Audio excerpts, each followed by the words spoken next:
The first special election of 2018 is only 11 days away as Republican Rick Saccone and Democrat Conor Lamb battle for a congressional seat in Pennsylvania.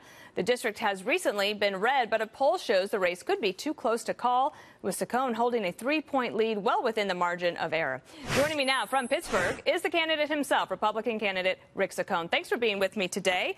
You've had quite a whirlwind, and you expect President Trump to come in and help you rally the troops. When is that next week? It's March the 10th, Dana, and we're all excited here, waiting for the president to come back again. He's visited many times during the campaign and afterward, and this is still Trump country, and we're happy to welcome him. How do you feel about the tariffs and the possibility the president didn't sign any, but he's signaling that he will, on steel? Is that something that you would support? Well, I'm all for protecting Western Pennsylvania jobs, and the steel industry is very big here.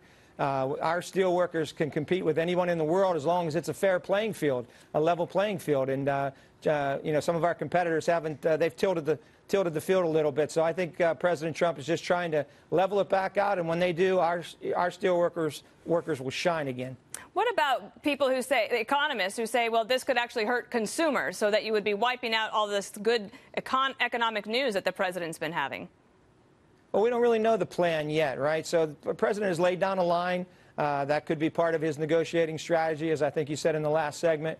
And we'll just have to wait and see. We'll play it by ear, but I am focused on protecting Pennsylvania jobs and supporting our steel industry. I do also want to ask you about, your district's a very interesting one, the way that it's made up. And when it comes to unions and union support, on Monday, the Supreme Court heard oral arguments in a case that would basically say that unions are no longer allowed to coerce union members into giving them money that then they spend on political activity that is largely liberal. And if this were to actually be decided in favor of the business groups and against the unions, it would basically really break up a lot of union power. Are you supportive of that? So I think our union brothers and sisters, they always tell me they're willing to compete. So you know, they have a lot to offer. They have great apprenticeship programs. They drug test their employees. They pull people off the job. If someone's pulled off the job that's not doing well, they replace them right away. That costs a little more, and some people are willing to pay more for that. So you know, giving workers the right to choose shouldn't hurt the unions, because they've got a lot to offer, and I think they'll compete very well.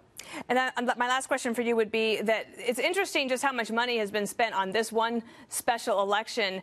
There's the money that, of course, that has been raised. You have quite a bit of cash on hand. I'm sorry, Conor Lamb has a lot of cash on hand, $837,000 to your $303,000. But on behalf of you, third-party groups have spent almost $9 million to his $1 million. Does that give you any indication about what's going on in this race and how it will turn out on March 13th?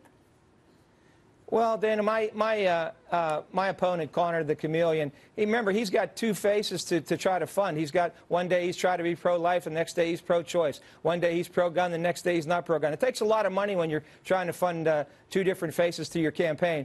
But you know what? If it was all about the money, remember, Jeb Bush would have been our nominee and Hillary would be president right now. It's about the message. When I ran my first race in a 76% Democrat district, I had $1,500 that my wife and I had saved up to start with. It's how you spend your money, and it's how you deliver your message. And we've got a strong message that sells very well in our community. And I've had 8 years of serving in the state legislature, serving our people well, and I'm sure they're going to turn out for me. All right, Rick. Well, we have invited Conor Lamb on this program as well, and so we'll see if that happens before March 13th. Thanks for coming on today.